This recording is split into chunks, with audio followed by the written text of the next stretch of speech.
It is a warm and sunny morning at Baikonur Cosmodrome in Kazakhstan, where a NASA astronaut, a Russian cosmonaut, and a Japanese astronaut are aboard a newly upgraded Soyuz spacecraft, 160 feet atop a Soyuz booster, ready to launch a little less than an hour from now at 8:36 tonight Central Time, 7:36 a.m. local time in Baikonur. Thank you. This is a live view of the Soyuz rocket on the Site 1 launch pad at Baikonur. A team of launch controllers are watching over all systems aboard the rocket, which is now fully fueled and ready for launch.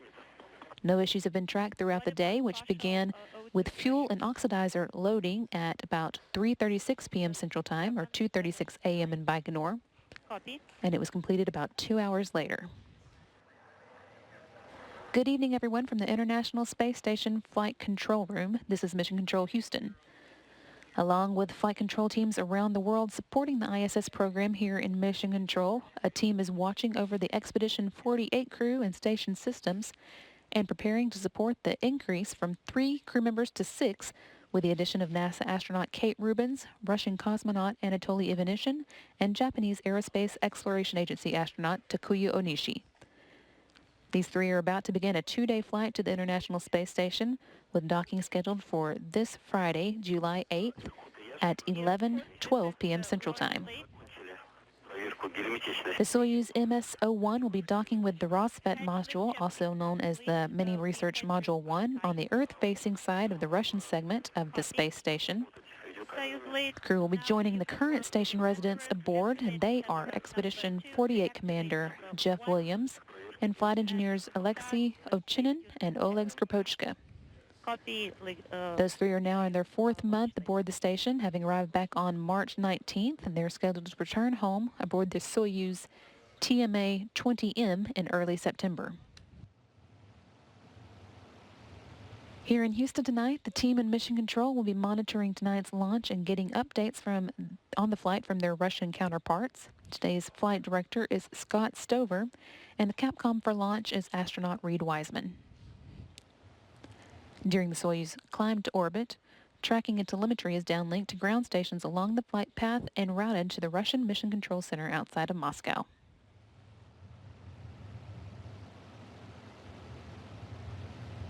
We're now 1 hour and 3 minutes away from the launch of the Expedition 48 crew to the International Space Station.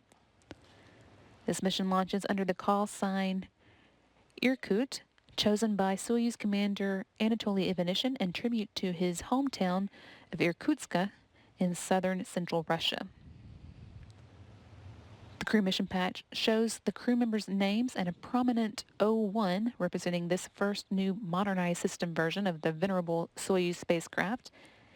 And within the large number 0 sits Mars. Although not a destination for this spacecraft, the work that the crew will do on board the space station contributes to our knowledge and understanding of what it will take to bring humans to visit and explore that planet someday.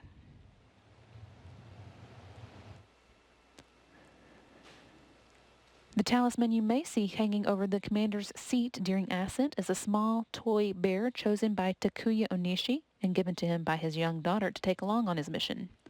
It will be the first visual indicator of the weightlessness for the Soyuz crew just under 9 minutes into their flight.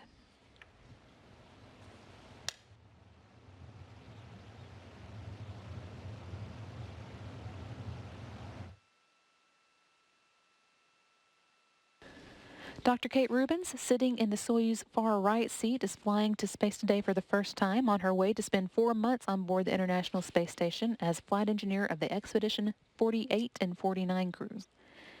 Let's take this opportunity for a look at her road to becoming an astronaut. When I was a little kid, I had a career list, and it was astronaut, biologists, and geologists. So far, I've gotten 2 out of the 3.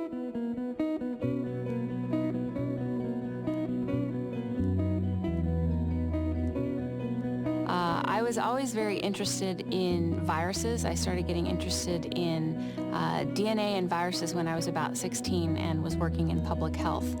We were studying HIV integrase and trying to come up with some treatments for HIV. That led to a PhD at Stanford, where I was looking at viruses such as monkeypox and smallpox and Ebola, Marburg and Lassa fever. And and they're some of our most deadly viruses. So we have incredibly specialized labs to contain those, biosafety level 4 labs. We also did field work in Africa looking at outbreaks. So we went to Congo and set up a small field research site there in order to be able to treat these patients and to understand how the virus was emerging in these populations. I've always been interested in DNA and physiological responses at the cellular and the molecular level. So at the cellular level, I think that's one of the most exciting things for me on space station is to take a look at all these processes and how they're influenced by the lack of gravity. You know, if you look at human evolution in history, we have always been exploring and we've always been observing our world, which is really what scientists do. And so I think it's absolutely the next step to push forward and to see where we're going in our exploration of the solar system. I'm just pretty excited to be flying on ISS and to be a really small part of that big human process. I'm Kate Rubins, and I'm an astronaut.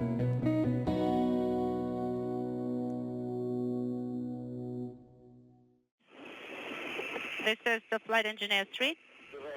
Welcome back to our live coverage of the launch of Kate Rubins, Anatoly Ivanishyn, and Takuya Onishi to the International Space Station.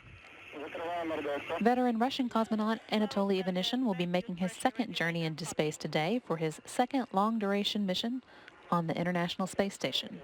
He'll be in the Soyuz center seat for his first time serving as the Soyuz commander and also as the first ever commander of this new Soyuz MS series. He first flew into space in November 2011 aboard the last of the baseline Soyuz TMA series, TMA-22, along with NASA astronaut Dan Burbank and cosmonaut Anatoly Shkaplerov. Ivanishyn spent 5 months on board the space station as flight engineer for Expeditions 29 and 30. This time he'll serve as the Space Station Expedition 48 flight engineer and then transition to commander of Expedition 49 after the departure of Jeff Williams, Alexei Ovchinin, and Oleg Skropochka in early September. Japanese Aerospace Exploration Agency astronaut Takuya Onishi is sitting in the far left Soyuz seat. He will be venturing into space for the first time today. An engineering graduate from the University of Tokyo, Onishi served as a Boeing 767 pilot before being chosen to join JAXA's astronaut corps in 2009. Onishi also served as a member of the NASA Extreme Environment Mission Operations, or NEMO, 15 team in the Aquarius underwater habitat off of Key Largo, Florida, in October of 2011. He served there for 6 days, learning tools and techniques in a simulated mission environment. And for this mission, he'll serve on board the space station as flight engineer for Expeditions 48 and 49. We're still on track for an on-time liftoff today at 8:36 p.m. Central Time or 7:36 a.m. Baikonur time. This is the Irkut 3. The launch vehicle's control systems have been prepared and the gyros activated. During the climb to orbit, tracking and telemetry from the Soyuz vehicle is downlinked to the ground stations along the flight path and routed first to the launch control bunker near the launch pad in Baikonur, and then onto the Russian Mission Control Center outside of Moscow.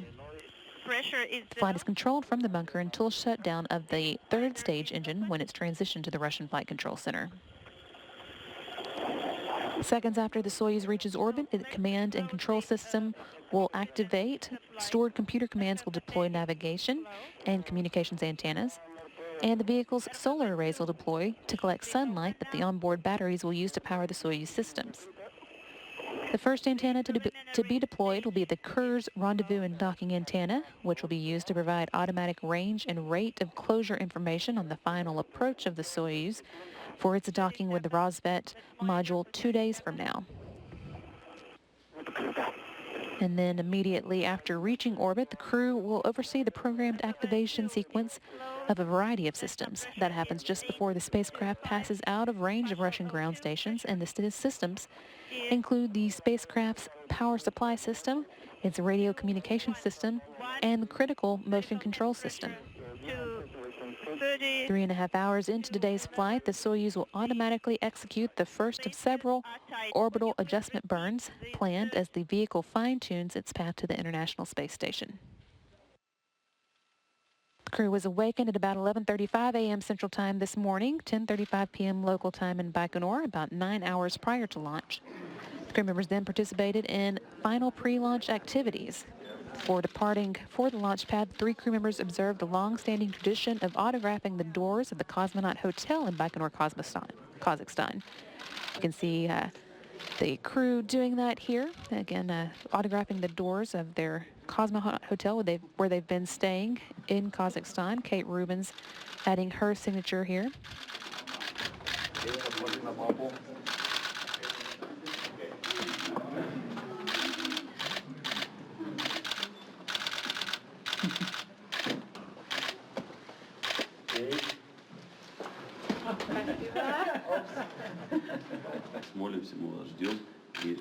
We will be praying for you. We will be waiting. And then receiving a special blessing from a priest here in Kazakhstan to Thank you very much.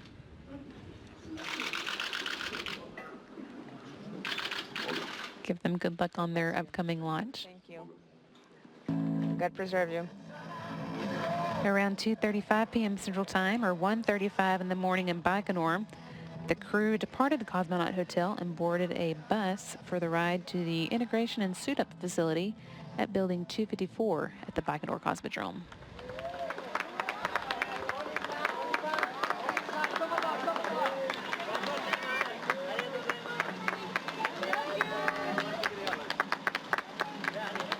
Takuya Onishi there waving to the crowd along with Kate Rubens standing next to him.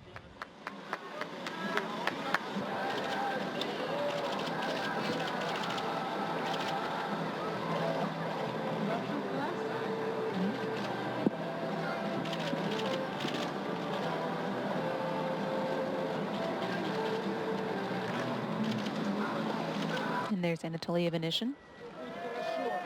Everything will be fine.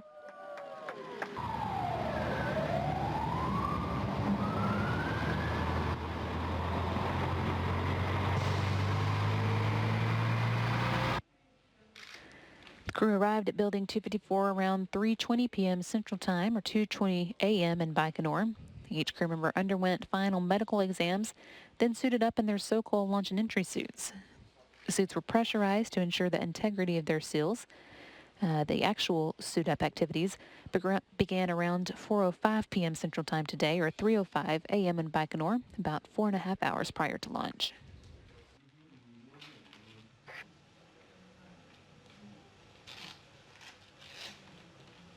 Anatoly Ivanishin here getting suited up in his Sokol suit.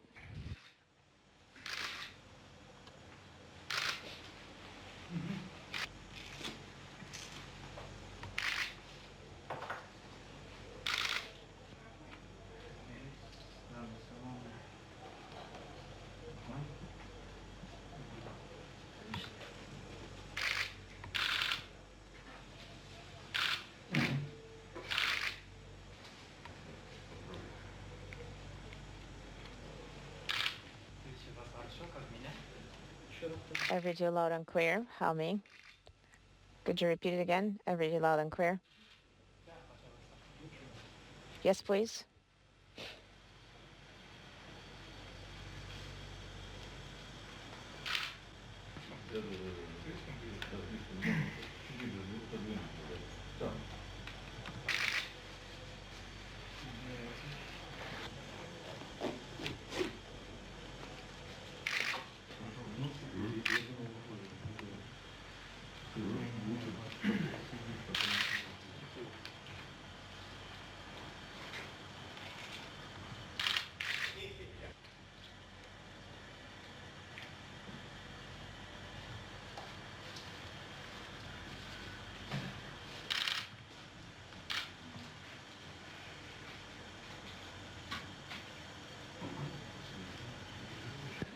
All 3 crew members visible here. Kate Rubens on the far left of the screen with Anatoly Ivanishin in the center and Takuya Onishi on the right.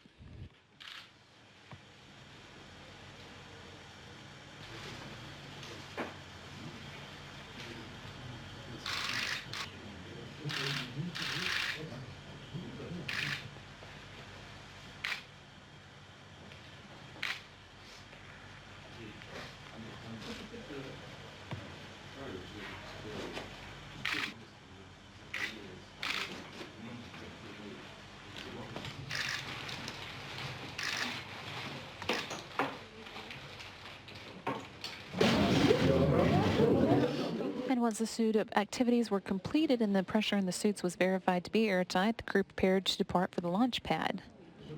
From behind a protective pane of glass to maintain their quarantine status, the crew spoke to various Roscosmos, NASA, and JAXA managers, as well as with friends and family. This is the last chance for the crew to talk with everyone before they head out to the launch pad, and it's a chance for each of them to relax a little bit while the others are going through their leak checks.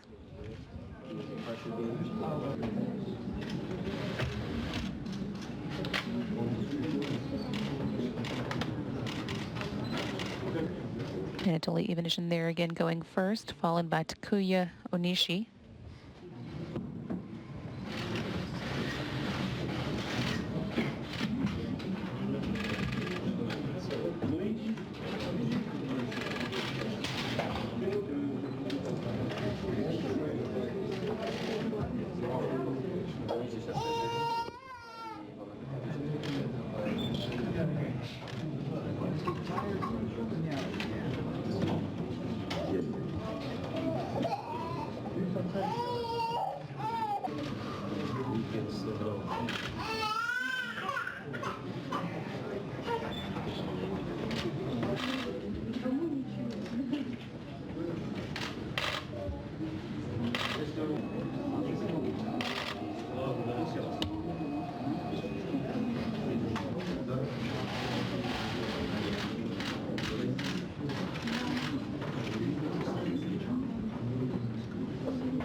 And now Kate Rubins here, going through her leak check in her Sokol launch and entry suit.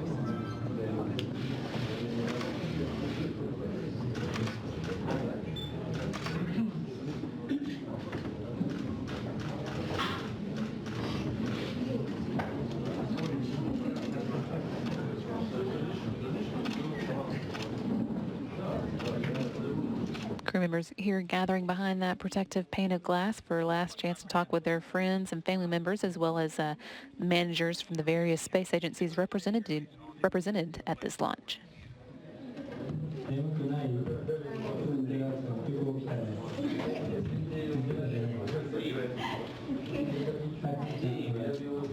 Michael's getting better. He's coming in a separate little van. You went here. He's getting better. Safe journey up there. Thank you. I like it. Have a good time. Do you like the shirt?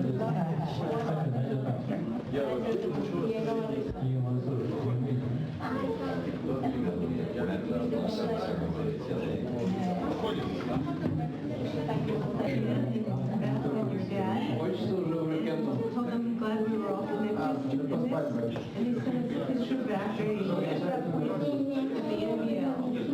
Because that's people who was 5 years old.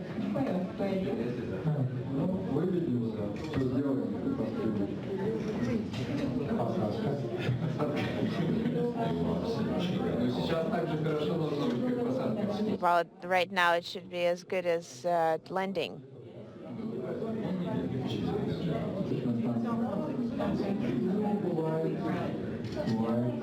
Yes, that happens. Learning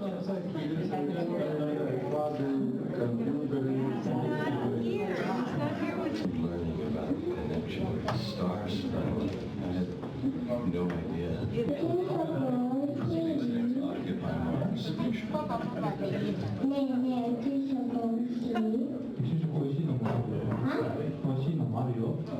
Yes, honest to God, yes.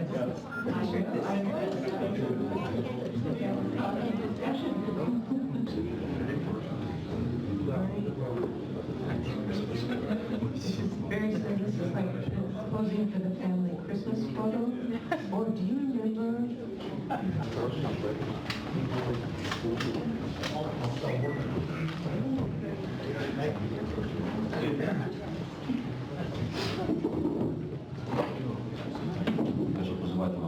I would like to wish you a successful flight to the ISS. And you have a very intense flight program, but you know what to do.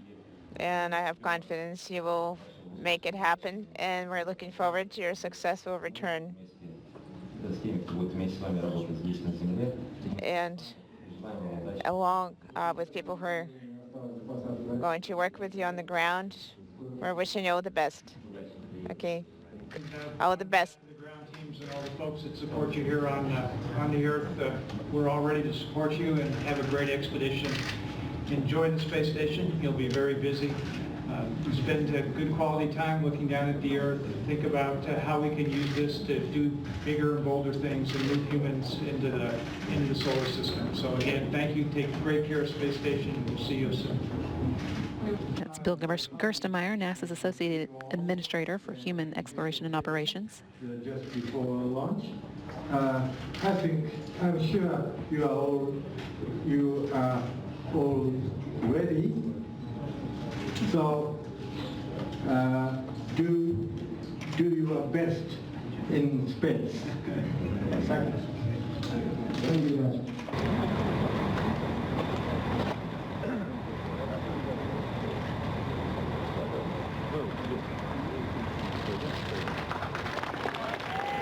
And with all of those preparations behind them, the crew then left Site 254, getting one last chance to walk out and wave goodbye to their friends and family who've gathered to watch the launch.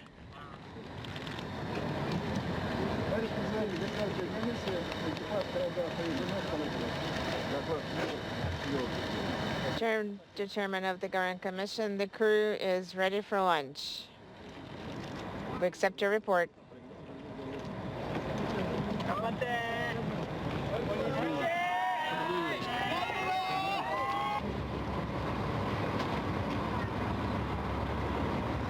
Crew members boarded this bus around 5:35 p.m. Central Time or 4:35 a.m. in Baikonur for the ride to Launch Pad 1.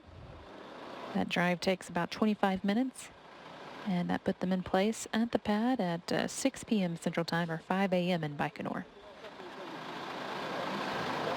Soyuz crew ready for lunch.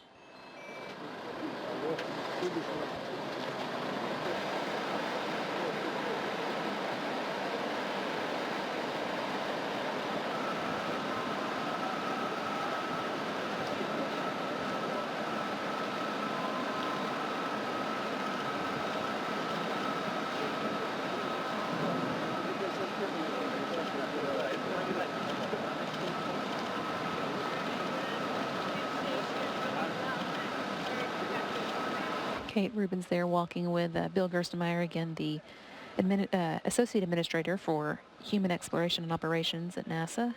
Next to him, Kirk Shireman, the Program Manager for the space station.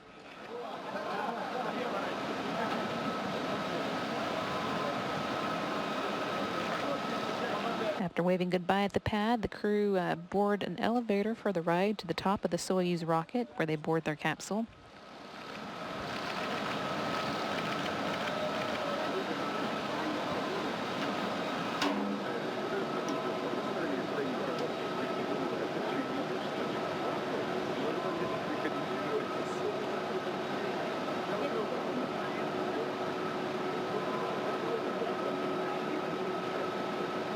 They've been on board the Soyuz now for about an hour and a half, and the Soyuz rocket was fueled about 3 hours prior to launch.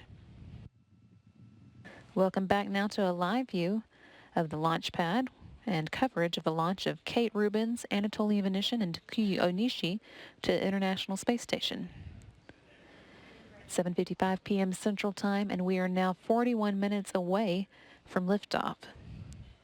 The launch pad service structures components have been lowered, and the clamshell gantry service towers have been retracted in preparation for that launch.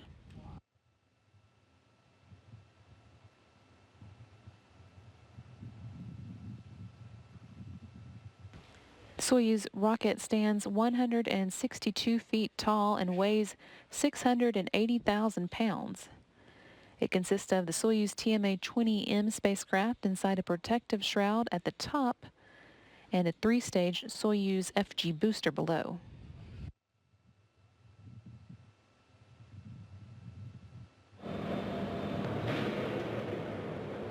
So a view here of it at the processing facility where it was readied for launch and then rolled out via railway.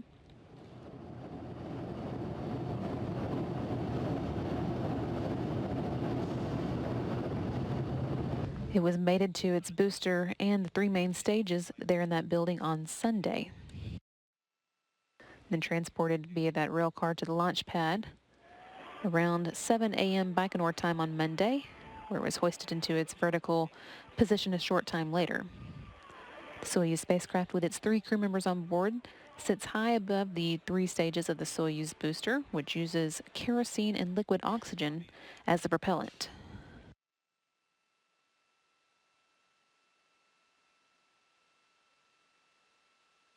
The first stage of the Soyuz has 4 liquid engines strapped to the side of the core vehicle. Each will burn for about 1 minute and 58 seconds before they drop away. And at that point, the rocket will be 30 miles high and downrange 73 miles with a velocity of 3,937 miles per hour.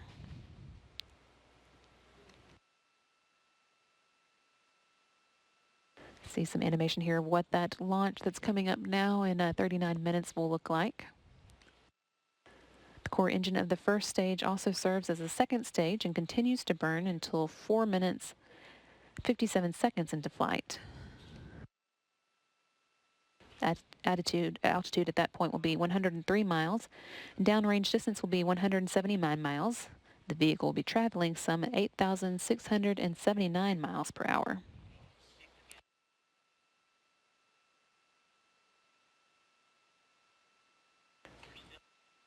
The third stage has a single engine that will ignite just before separation of the second stage, helping to push it away. It will burn until 8 minutes, 45 seconds into flight, and at that point, the Soyuz will be in its preliminary orbit of 143 by 118 miles.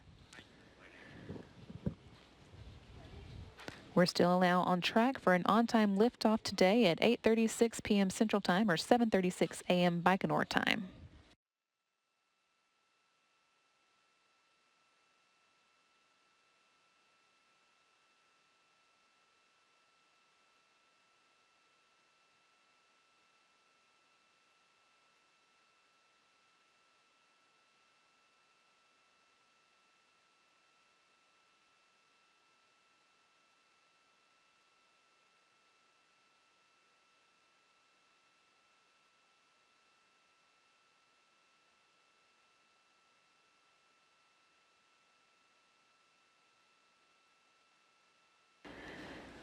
Suit leak checks on board the Soyuz should be beginning soon.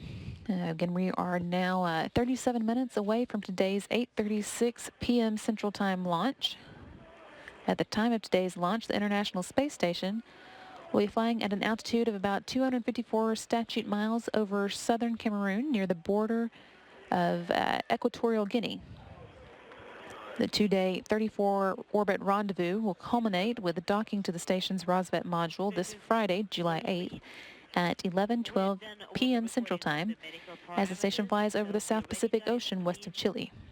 Adjust the straps and shoulder straps. Atop the rocket and within the Soyuz MS-01 spacecraft again are Kate Rubins, Anatoly Ivanishin, and Takuya Onishi. Now 36 minutes away from launch. Launch preparations are going smoothly, with launch scheduled for 8:36 p.m. Central or 7:36 a.m. Baikonur time.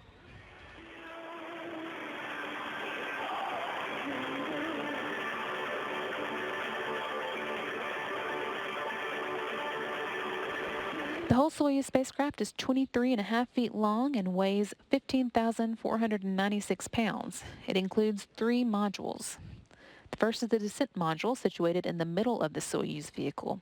It contains customized seats for the crew members used during launch, entry, and landing, as well as all the controls and displays necessary for the flight. It also contains life support systems, batteries, and for the reentry and landing, and the parachutes and soft landing rocket engines that slow the Soyuz just before touchdown when the Soyuz lands in Kazakhstan. There are 8 hydrogen peroxide thrusters located on the module that are used to control the spacecraft's orientation or attitude during the descent until parachute deployment. It also has guidance, navigation, and control system to maneuver the vehicle during the descent phase of the mission. This descent module weighs 6,393 pounds with a habitable volume of 141 cubic feet. About 110 pounds of cargo can be returned to Earth in this module, and it's the only portion of the Soyuz that survives the return to Earth.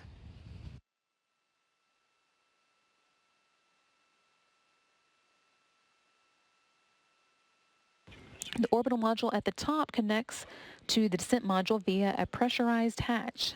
This is where the crew has a small amount of room to move around during the flight to the station. It has a volume of 230 cubic feet with a docking mechanism, hatch, and rendezvous antennas located at the front end.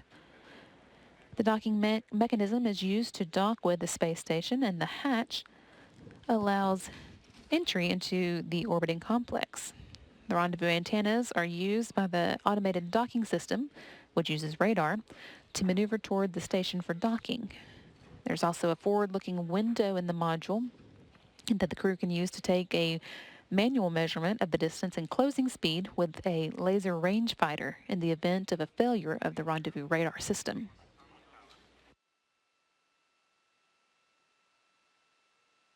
The propulsion module houses the oxygen storage tanks and the main engine, the attitude control thrusters, avionics, and communication and control equipment. The propulsion portion of this module handles all the orbital maneuvers, including those needed for the rendezvous with the space station and the deorbit burn at the end of the spacecraft's mission.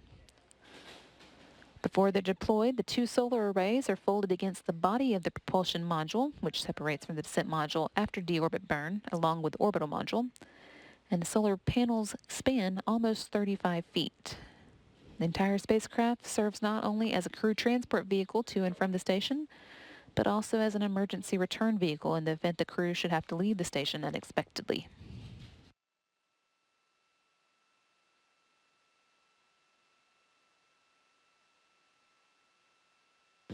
Back now with a live view of the launch pad where Kate Rubins, Anatoly Ivanishin, and Takuya Onishi are awaiting liftoff to the International Space Station. Launch preparations are going smoothly, with launch scheduled for 8:36 p.m. Central Time or 7:36 a.m. Baikonur time.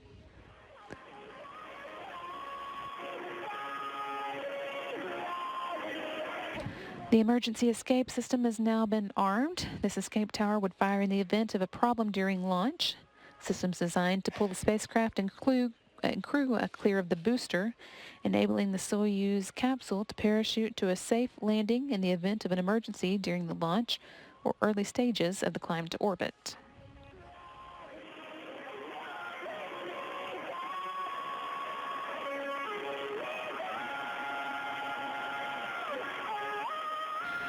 This Soyuz crew launching to the International Space Station hails from 3 different nations and is a reflection of the spirit of international cooperation that's brought the world's most complex spacecraft together as a 21st century scientific marvel.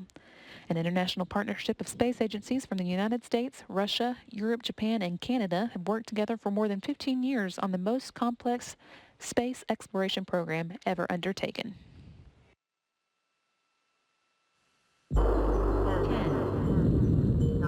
It took 41 rocket launches just to bring the building materials to the construction site, and more than 100 other launches along the way to ferry up the human crew members and deliver the supplies they would need to live and work.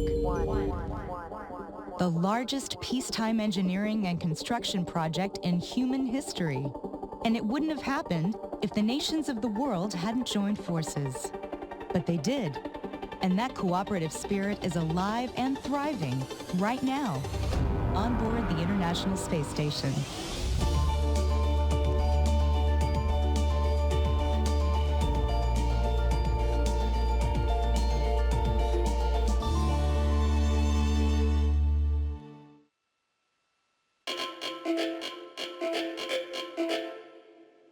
The The major space agencies of the world each have their own independent exploration program. Yet they work together on one project that's vital to humankind's future in space. Operating a joint research laboratory and technology development station 250 miles above the Earth. The United States, Russia, Japan, Canada, and the nations of Europe each provide and train crew members who operate this space station. We have come to know each other very well, to really enjoy each other's company, enjoy working together. I consider them very close friends. При нашем взаимодействии внутри корабля мы отталкиваемся прежде всего от целей и задач, почему именно мы сидим в этом корабле. И поэтому у нас никаких особых проблем во взаимодействии, никаких нет, в силу нашей профессиональной способности. I think each country has its unique strengths and good part and also a weakness. So if we cooperate each other, we can cover the other nations' weak part and help each other. Over the years, the partners have contributed the vehicles that bring human beings to orbit and the ones that make regular deliveries of supplies and materials, plus all the hardware and samples to operate a set of scientific laboratories and experiments that are achieving things that couldn't be done on Earth. The results, in terms of science and technology development, are out of this world. Having different perspectives, either different scientific perspectives, different international perspectives, has helped bring strength to the work that we do. We've gotten to work with some incredible people around the globe, and that we found what we think are some significant findings. The alpha magnetic spectrometer is a high-energy particle physics experiment designed to study cosmic rays, antimatter, and dark energy. There's 15 countries, about 600 engineers, physicists, scientists, technicians, about 60 different institutes, universities, all over the planet. You get the interaction of all these people, and in the end, you have something that's a whole lot better than what you have done by yourself. Each space agency takes responsibility for a part of the mission by operating a control room in their own country, which focuses on daily operations in their own labs and modules. The heart of the overall operation is at NASA's Mission Control Center in Houston, where a team coordinates what all the partners are doing. The Outsplan team takes all of the requirements handed down from the ISS program, from the international partners, from the flight control team, and from the science community. And we integrate all of those requirements into a timeline, and we uplink it to the crew, and that's how the crew knows what to do on a given day. With all that effort, over all these years, the partners in the International Space Station have created something that's already provided benefits on Earth and encouraged the growth of a commercial space industry, and is perfectly positioned to continue that mission, supporting future human exploration into deep space. If you think about all the capability that's on the space station today, it brought out the best in each of the partners. The only way for exploration to be successful is to have that global partnership together as we have had so far with the space station. We're going to use the technology of the ATV, 5 very successful ISS resupply missions, to make this incredible contribution to the Orion spacecraft. So the service module will be a very critical part to the Orion spacecraft. It will provide power, it will provide thermal control, and most importantly, it will provide propulsion to the crew module. Building on the robotics technology we developed to support the space shuttle program and then to assemble the space station, Canada's developed a next-generation Canadarm. This is a state-of-the-art suite of robotics prototypes that will be able to support the critical next steps in exploring the solar system. У нас в России есть такая поговорка, что один ум хорошо, а 2 еще лучше. Но 2 и 3 это гораздо лучше, потому что работая в кооперации международной, люди гораздо лучше начинают понимать друг друга. Better understanding and a common goal combine for a great future out there.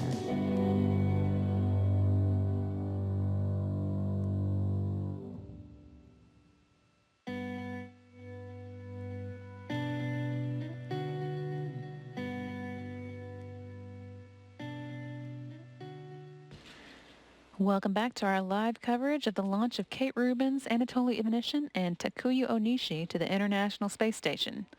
We're still on track for an on-time liftoff today at 8:36 p.m. Central Time or 7:36 a.m.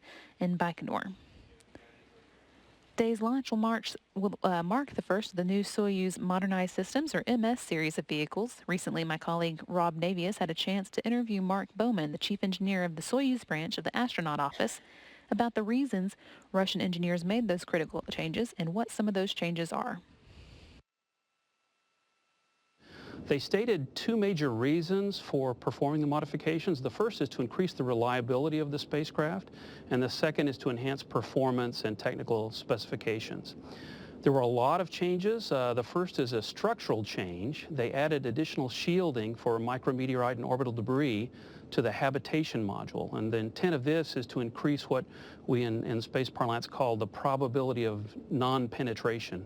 In other words, to reduce the chance that a micrometeorite or some piece of orbital debris would actually punch a hole through the spacecraft. The second change is a modification to the electrical power system to increase the reserves of power. The first thing they did was to add a fifth battery assembly to the spacecraft. Each battery assembly consists of a prime battery and a backup battery, so by adding a fifth unit, that's a 20% increase in the energy storage capacity on the spacecraft. And to provide the power that go into those batteries, there are solar arrays on the spacecraft, and they added some additional surface area of the photoelectric cells on the solar arrays, which increased surface area by a little over a square meter of area. And they used additional or modern photoelectric cells on those arrays to increase the efficiency by about 2%. So that helps to increase the power reserves on the spacecraft. In addition, they changed the telemetry system, the radio system that sends telemetry down to the ground and receives commands from the ground in the spacecraft, to go to a much more modern system, what they're calling an integrated command and telemetry system. This makes use of the new Russian Luch satellites, which are analogous to our tracking and data relay satellites, and will greatly increase the amount of coverage that the communications systems on the spacecraft. So ground controllers would be able to send commands. As you know now, they can only command to the spacecraft for about a maximum of 20 minutes per orbit, and that's when they happen to be in an orbit that goes over a Russian ground station. Once this system is fully up and running and tested, they'll be able to send commands for at least 45% to perhaps 80 or 90% of an orbital coverage. As part of that Yakateya system, they've transitioned to an S-band system. They removed the old antennas that supported the old radio system and replaced those with 4 omnidirectional antennas that provide access to the spacecraft from all of the Russian ground sites. And additionally, they added a phased array antenna that will point at the Luch satellites, which are in geosynchronous orbit. So a phased array antenna allows them to point more precisely to get communication with those satellites. They also improved the communication system, the VHF communications radios in the descent module, which the crew members used for voice communications with the ground.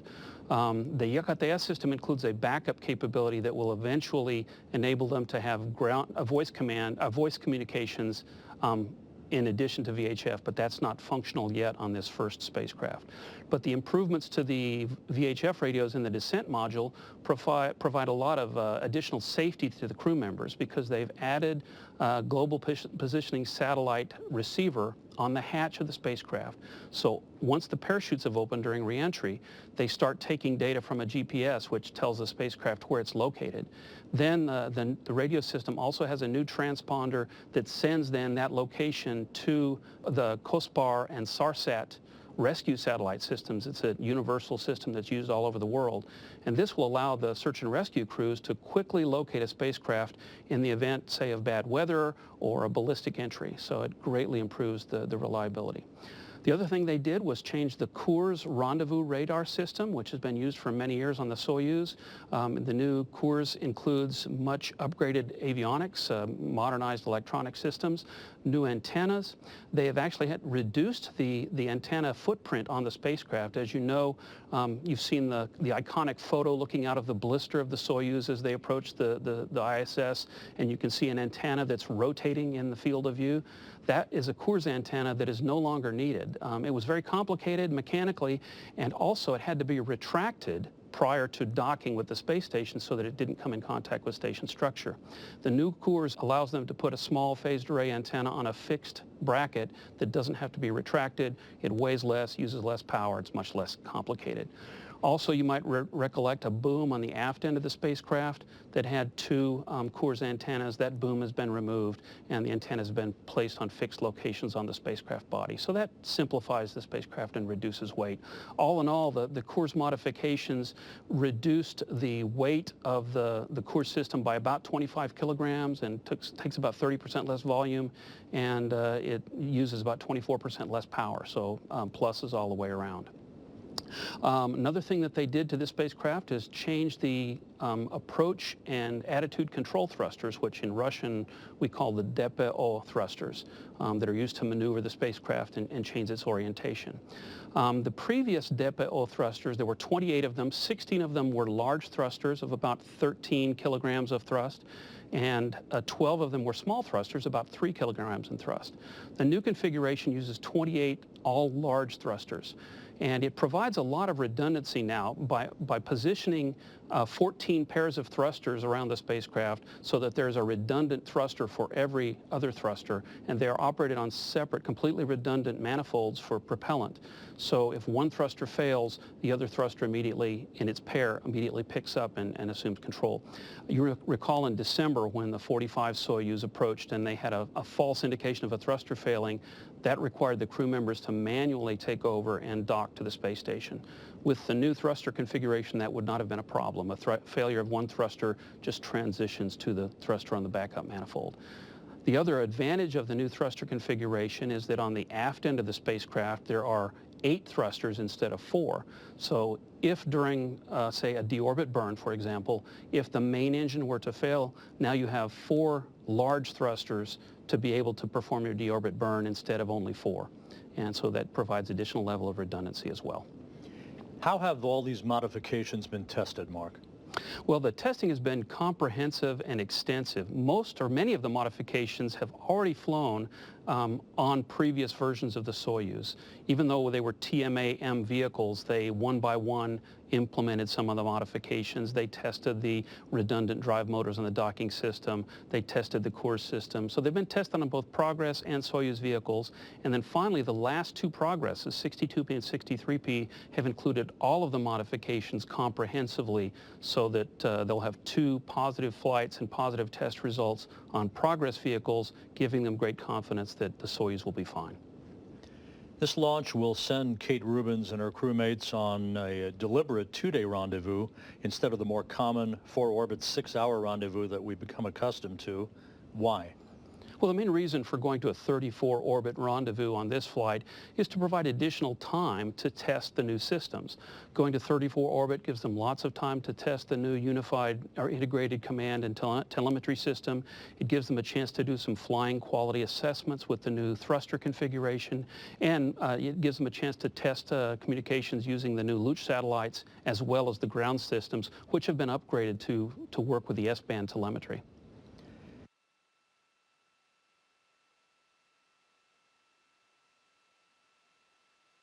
Back now with a live view of the Soyuz on the launch pad in Baikonur, where we are now just 17 minutes away from launch. Liftoff scheduled for 8:36 p.m. Central Time or 7:36 a.m. there in Baikonur.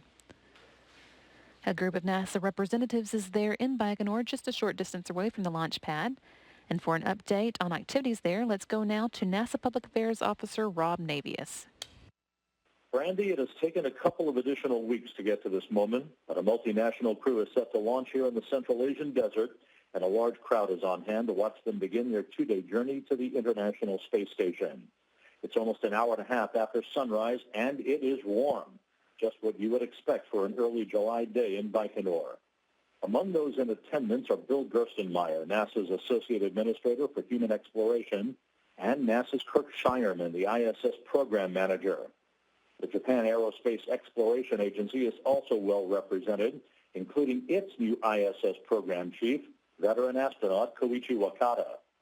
After launch, we'll fly back to Moscow and gather at the Russian Mission Control Center Saturday morning Moscow time to cover docking for this upgraded and modernized Soyuz, as well as hatch opening, which will be accompanied by congratulatory calls for the newly arrived crew members from VIPs and family members gathered at that facility.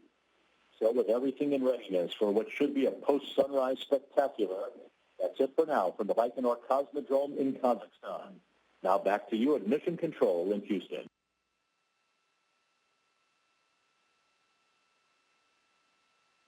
Continuing to see live views from the launch pad, now 15 minutes away from launch. Leak checks of the crew's launch suits are just about complete. Those should be done any time now.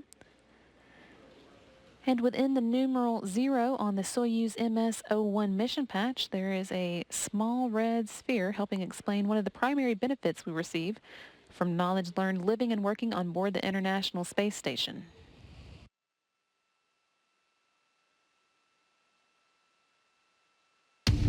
Mars is our goal. There are so many scientific questions we want to answer there. We might even find the first evidence of life beyond Earth. We've already proven we can send a rover to Mars. But now we need to learn how to send people. Astronauts like me. A human mission to Mars and back could take 2.5 years. And we don't know for sure how people will hold up in weightlessness for that long. We need the people we send to Mars to be healthy enough to do work once they get there.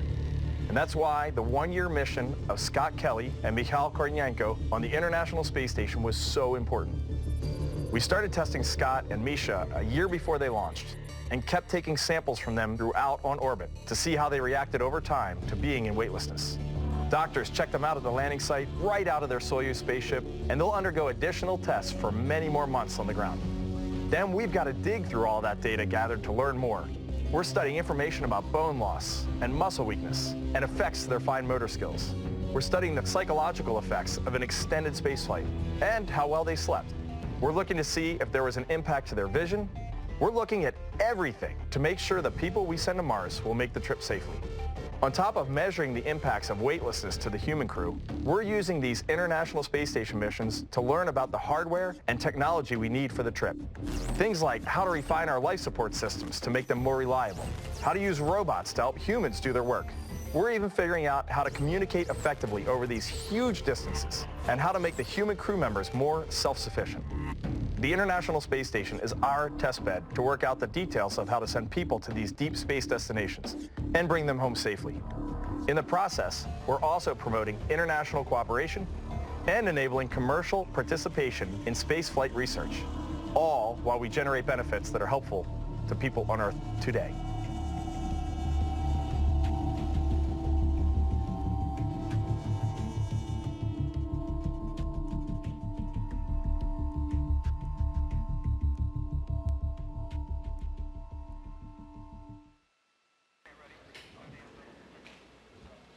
NASA astronaut Kate Rubins has been in training for more than 2 years for her first spaceflight and long-duration space station mission. I had a chance to talk with her while she was in the final stages of training in Russia about her planned scientific research on board the station and what she's looking forward to during her 4-month stay. I know that with your background in science, you're a scientist here on Earth before you even became an astronaut, you were really looking forward to getting your hands on the science equipment on board the space station. Can you tell us a little bit about what you are most excited about, what experiments you're going to be performing and you're looking forward to? Yeah, I'm incredibly excited about a lot of the biology experiments, of course, that we're going to be doing on Space Station.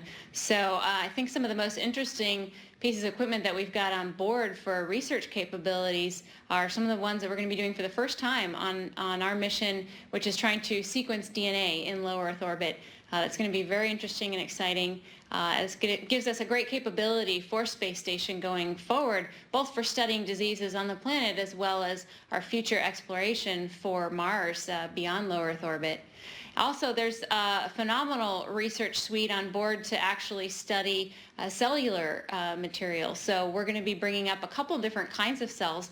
We're going to be bringing up heart cells and looking at how heart tissue organizes itself and how that behaves without gravity as a presence. And we're also going to be looking at bone cells. So what happens to the kinds of bone cells that are responsible for bone regeneration when they no longer have that gravity stimulus. And for those experiments and just in general, what would you say as a scientist is the value of the lab on the space station, a lab in microgravity? That's a really good question because the space station is this enormous engineering achievement, and we've seen the international partner agencies come together to build this incredible space station. But one of the most exciting things to me is actually the science that we can do, that we can utilize the space station for. And the unique thing about the space station is that we are in this low Earth orbit environment. So we don't have gravity. We really have this presence of microgravity. It's very, very small amounts of gravity. We're in free fall around the planet. And so on Earth, anytime you do an experiment, you always have that gravitational force. And that's never anything that you can vary in your experimental conditions. What we have on the space station is the ability to vary how much gravitational force we're putting into the cells or the tissues, or even sometimes the human body is the experiment. So another thing that's really unique about the space station is the environment that it's in. It's traveling at 17,500 miles an hour. It's in a slightly different place in the magnetic field. It's in a different place in the atmosphere than when we have an experimental station on the ground. So we can see things like heavy particle radiation, ionizing radiation, in a slightly different way. We can take a look at, for example, the search for dark matter in the universe with the alpha magnetic spectrometer in a slightly different way than we could using Earth-based laboratories. And you just mentioned that sometimes the human body is the experiment, and in this case, that's you. So has it been interesting or different to kind of turn the tables and be the experiment yourself in some cases? Yeah, it is kind of funny sometimes to be the experiment and the experimenter. So all of the research that we do, of course, is subject to human studies regulation and done through informed consent, but we do have the opportunity in a lot of cases to be the experiment. So I think that's really fascinating for me, actually, is to see the response of the human body physiologically to microgravity. So we know things like the immune system changes. There's some dysregulation of the immune system. When you're in microgravity, you no longer have fluid drawn to your feet the whole time. So there's changes in where the fluid shifts around in your body and fluid compartmentalization.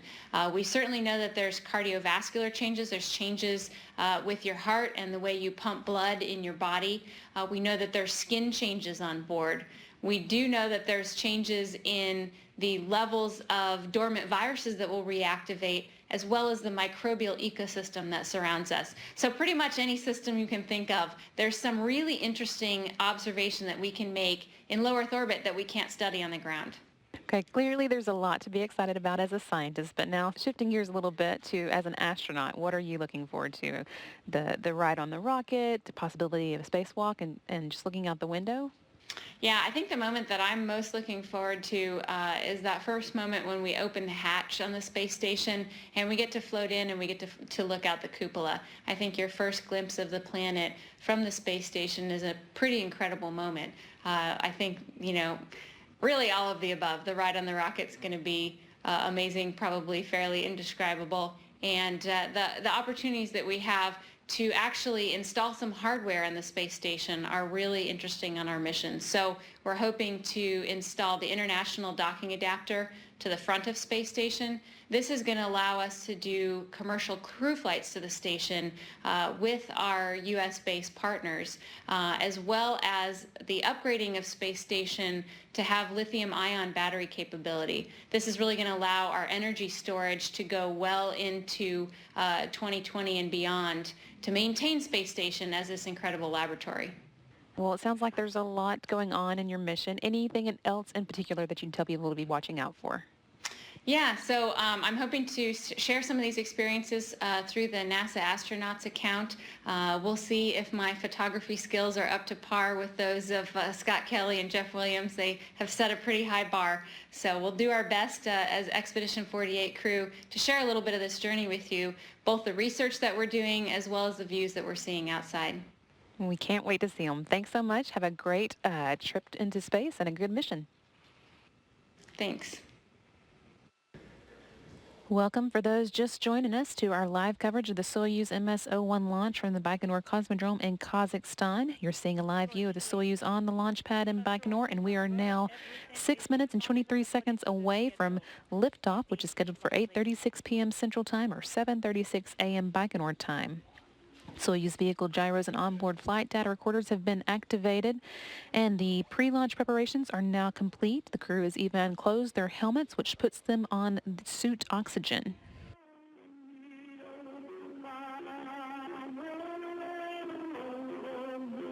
You can see views here inside the cabin looking at Anatoly Ivanishin, who is on the left-hand side of the screen, actually in the center seat of the Soyuz, and next to him on the right is Takuya Onishi.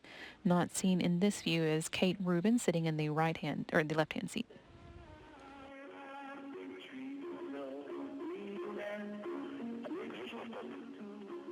Launch key inserted. Launch key has been inserted in the launch bunker, and that is a real key, and it transitions the launch sequence into automatic mode. We're now 5 minutes and 20 seconds away from launch.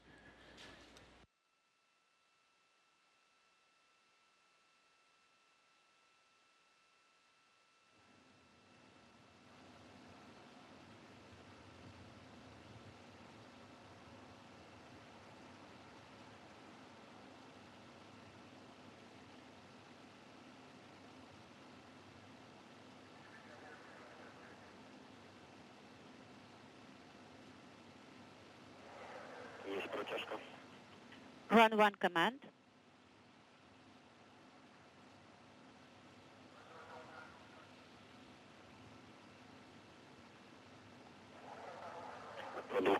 Combustion chamber nitrogen purge.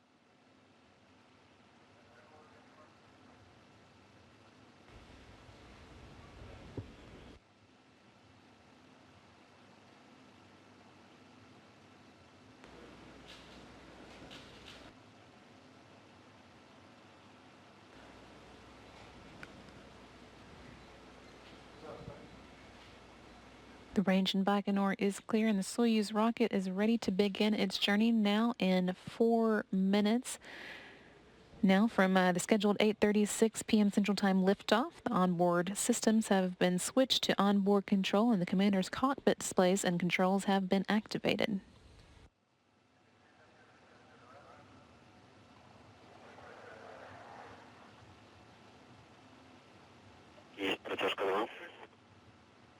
Run 2 command. On-board measurement system is activated.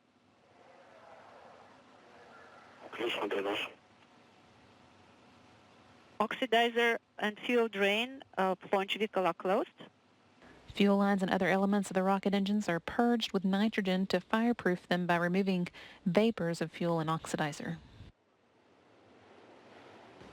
3 minutes and 15 seconds now to go until liftoff. Everything proceeding as planned for today's 8:36 p.m. Central Time liftoff of NASA astronaut Kate Rubins, Roscosmos cosmonaut Anatoly Ivanishin, and JAXA astronaut Takuya Onishi.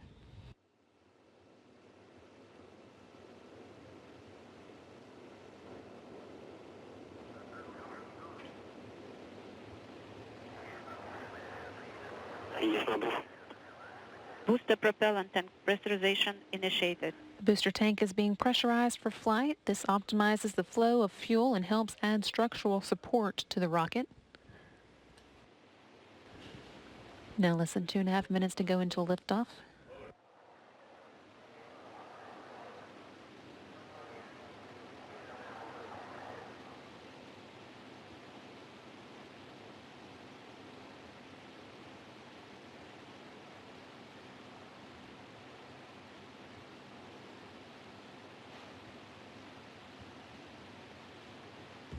Two minutes until launch.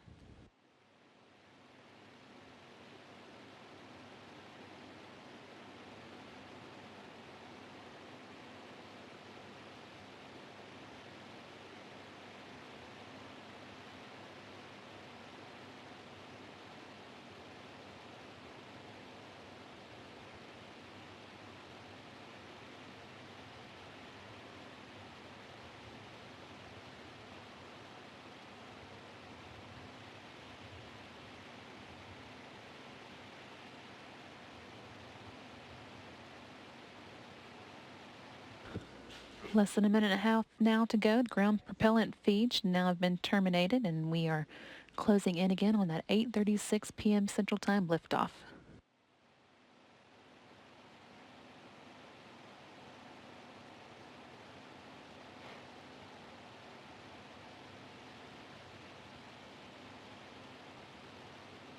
With 1 minute left, the Soyuz is now on internal power, and we should have auto sequence start.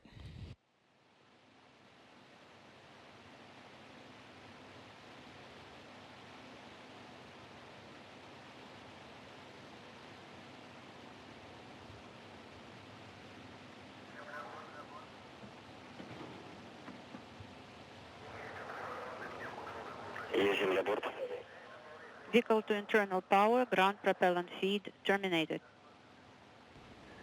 First umbilical tower separated from the booster, and the ground umbilical to the third stage has been disconnected. 20 seconds now until liftoff.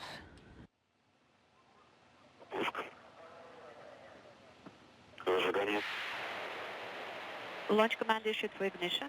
Launch command has been issued. 8, 7, 6, 5, 4, 3, 2, 1. Pumps at flight speed. Engines at maximum thrust. And liftoff of Kate Rubins, Anatoly Ivanishin, and Takuya Onishi, now on their way to the International Space Station. 15 seconds into the flight, everything is nominal. Everything is fine on board. This is Irkut.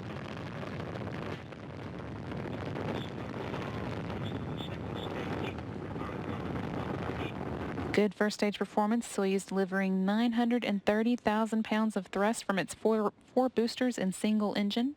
The first stage of the Soyuz measured 68 feet in length and 24 feet in diameter, and it burns liquid fuel for the first 2 minutes and 6 seconds of flight. Stabilization is performing as planned. Everything is fine on board.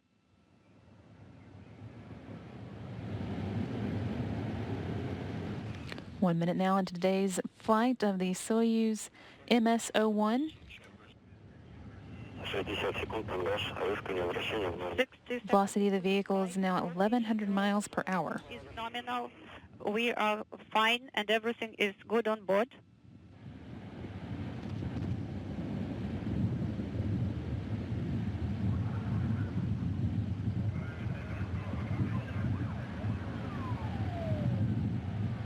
A minute and a half into the day's flight. Everything looking good on board the Soyuz. 90 seconds. View here of the crew inside the Soyuz, looking at Anatoly Ivanishin and Takuya Onishi.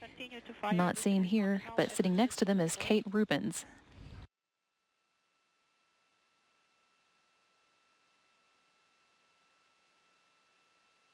And the crew here on the ground reporting that the escape tower on board the Soyuz has been jettisoned. And the Soyuz 4 strap-on boosters have also been jettisoned. They've completed their job and dropped away at an altitude of 28 statute miles. Soyuz now traveling at about 3,350 miles an hour. 130 seconds into the flight. Stabilization is nominal.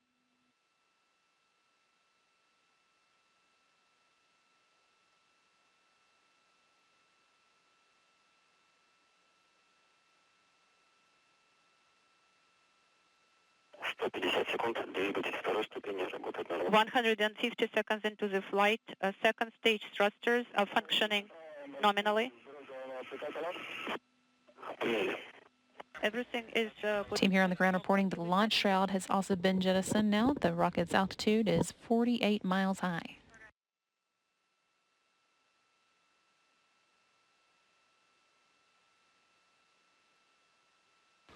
Three minutes and 3 seconds into the flight, everything's still going well. The Soyuz traveling at a speed of about 4,700 miles an hour.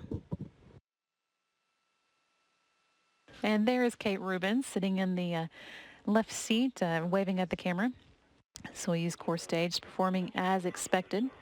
We are watching flight engineer. Core stage of Soyuz is 56 feet in length, 13.5 feet in diameter, and it has a single engine with 4 fuel chambers providing between 178,000 and 222,601 pounds of thrust for its 3 minutes and 28 seconds of operation. Stage will continue to burn until 4 minute and 43 second mark. Soyuz uses what's called a hot stage technique. The third stage will ignite while the second stage is still burning. This is why the Soyuz has an open area in between the second and third stages.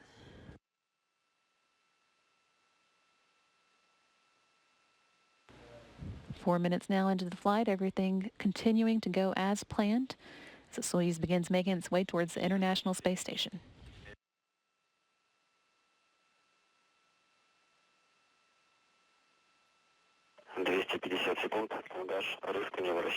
$250 seconds into the flight. Your pitch and roll are nominal. We are feeling fine. Everything is good on board.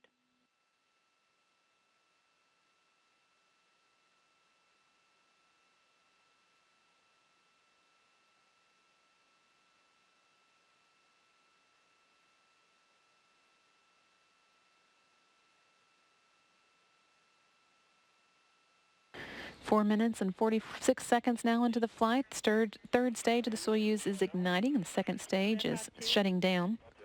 We confirm. And we've confirmed that the core booster separated an altitude of 105 miles or 170 kilometers. Soyuz is now being propelled by a single engine of the Soyuz's third stage. This engine is providing 67,000 pounds of thrust and will burn for 4 minutes and 2 seconds.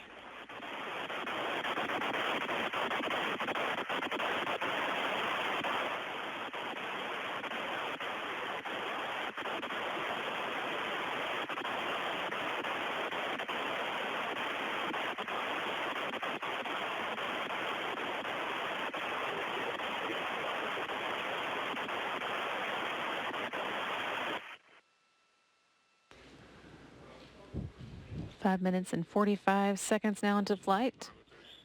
Everything's still looking good. Soyuz continuing to make its way into low Earth orbit on its way to the International Space Station with Kate Rubins, Anatoly Ivanishin, and Takuya Onishi aboard.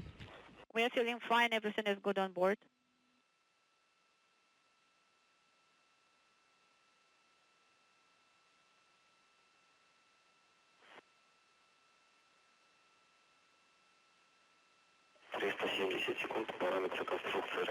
$370 seconds into the flight. All parameters of the structure are nominal. Everything is good on board.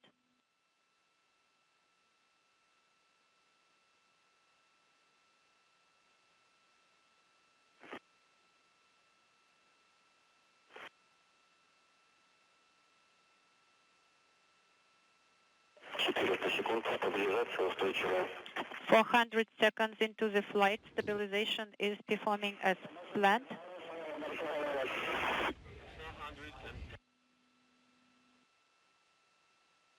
Seven minutes now into flight, and that single engine of the third stage continuing to work just as it should.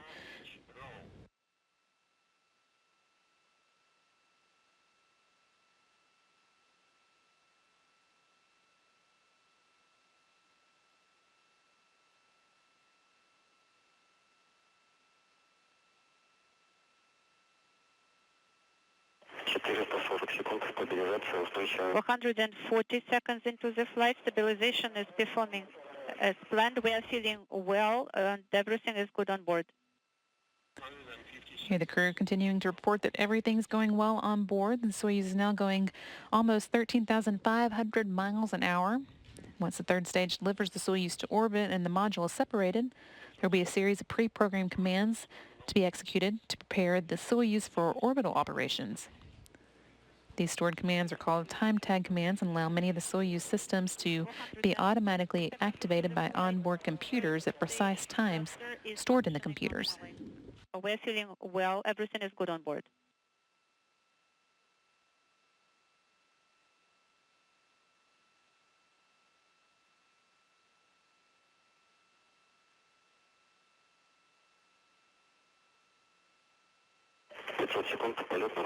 500 seconds into the flight. The flight is nominal. We are feeling fine. Everything is good on board.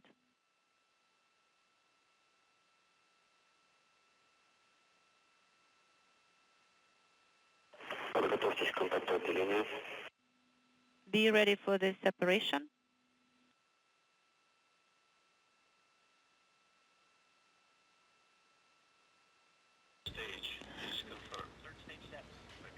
And the third stage separation being confirmed here on the ground. You saw the crew reacting to it on board there, and now exchanging some fist bumps. The single liquid-fueled engine is shut down and dropped away at an altitude of 125 statute miles.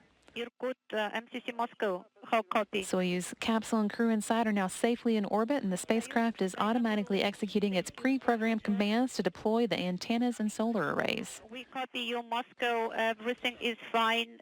The heating of antennas is on. We are feeling well.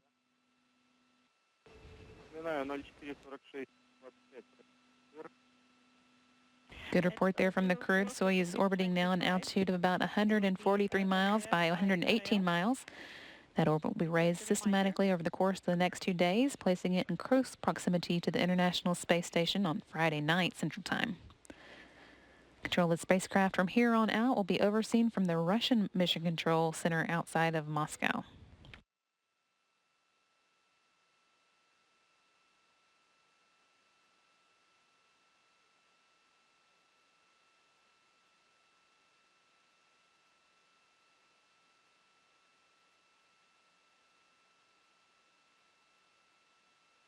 Наблюдаем картинку. We are receiving the image. Бу-2. Ожидаем от вас первый замер по контролю герметичности. Standing by for your reading on the leak check. Параметры. 17 по 26. The 17-26 parameters.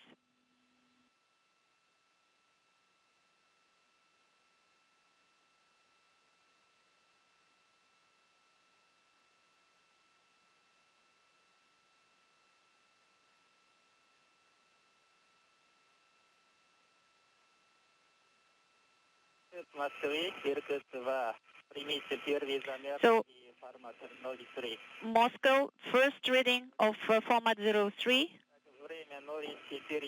0449, SR pressure 811, BO 811, the same,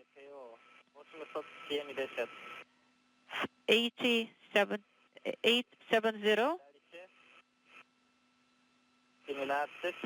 17 and 9, number 18, 18.0, inaudible, number 20, 0, 21, 1.7, 22nd, 332, 23, 330, 24, 17.6, 25, 18 inaudible, 26, 272, 870, copy. Have you activated inaudible?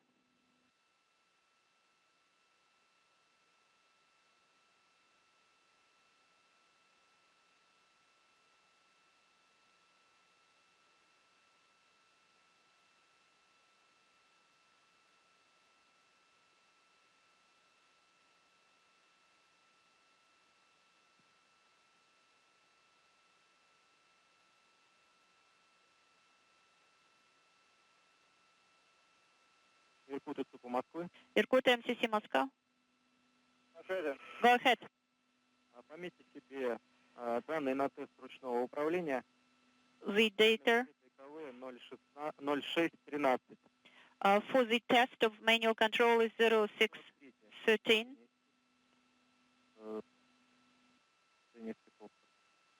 Inaudible. Это КВ 0613. All right, the time is 0613. Copy that. Also, could you please record the time of the orientation of the vehicle for the satellite? 052700, 0539 is the end. 053900.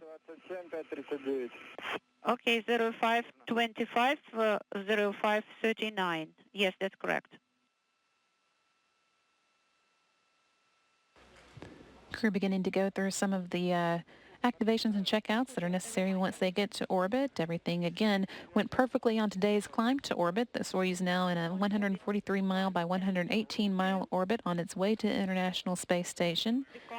Begin closing in on the distance over the next couple of days and finally arriving at the space station late Friday night. We will have the timetable of the compasses. Okay, copy.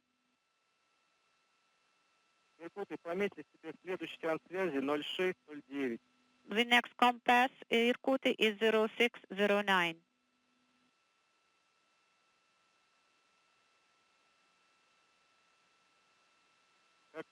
How copy, Irkut, the next compass time?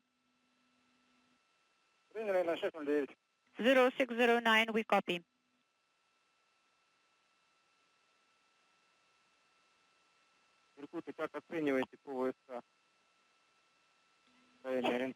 Irkut, what about the evaluation of attitude? It is close to local vertical. All right, copy.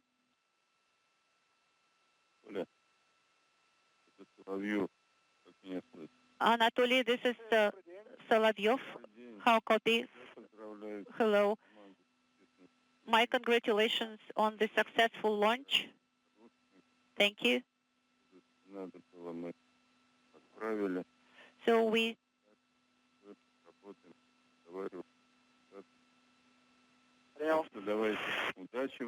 So we wish you success, and we did everything that was necessary. We wish you good luck. Thank you so much. Are you ready to copy the second reading? Yes, we are ready. The second reading. 0452 is the time. Pressure NSA 811. Delta pressure is 0. 5 minutes.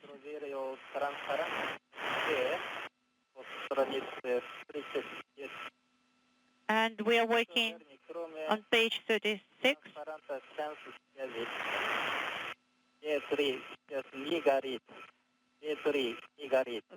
Gas 3 indicator is not illuminated. Okay, copy. Gas 3 indicator is not illuminated.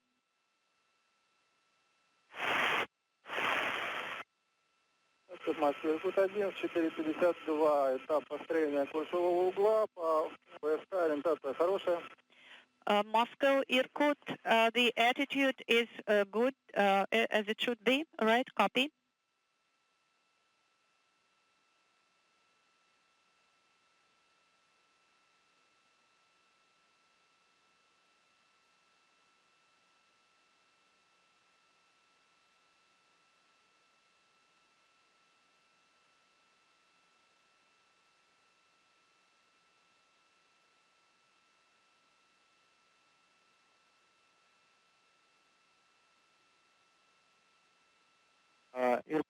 Иркут, Moscow.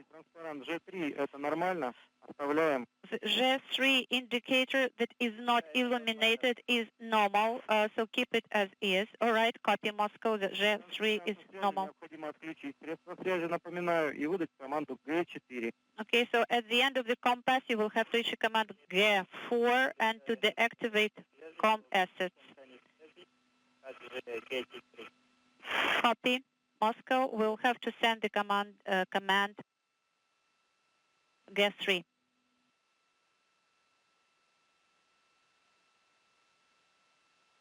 Напоминаю, на следующий reminder. Будьте готовы к выполнению ручного управления. During the next compass, so the EKV horizon sensor inhibit will be at 0613. Now the parameters of the ascending orbit Are you ready to copy? Yes, we are.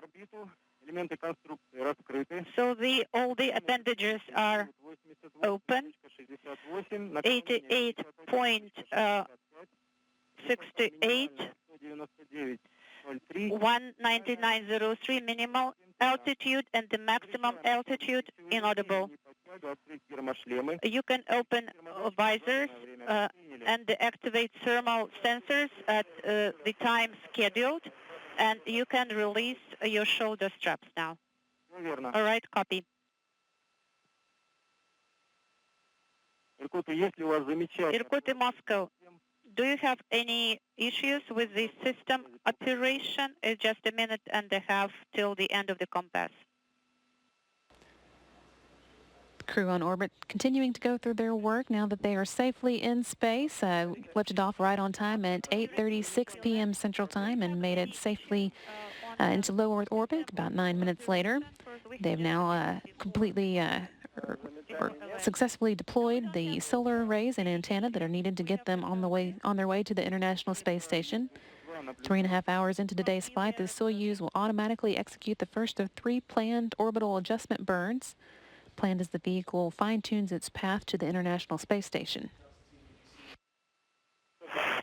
And then over the next 2 days, the crew will have an opportunity to test some of the Soyuz MS systems that have been upgraded for this new version of the Soyuz.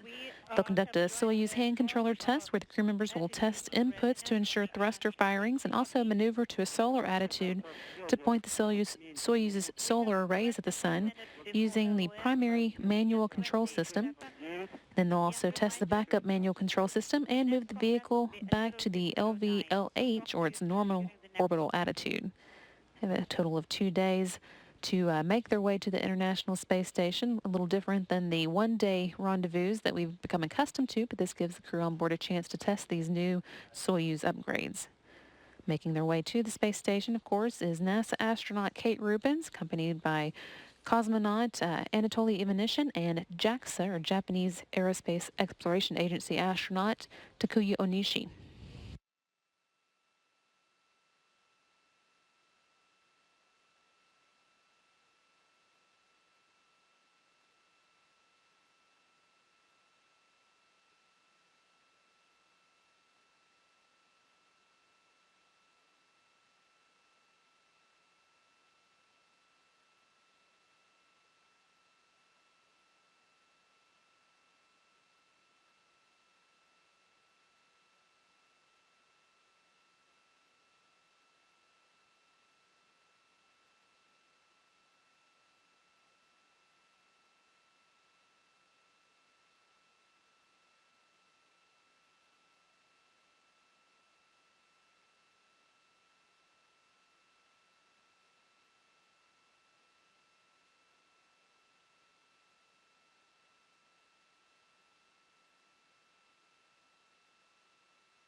Once again, the crew on board the Soyuz MS-01 are safely on orbit. Kate Rubins, Anatoly Ivanishin, and Takuya Onishi making their way towards the International Space Station after a picture-perfect launch from a beautiful, clear day in Baikonur.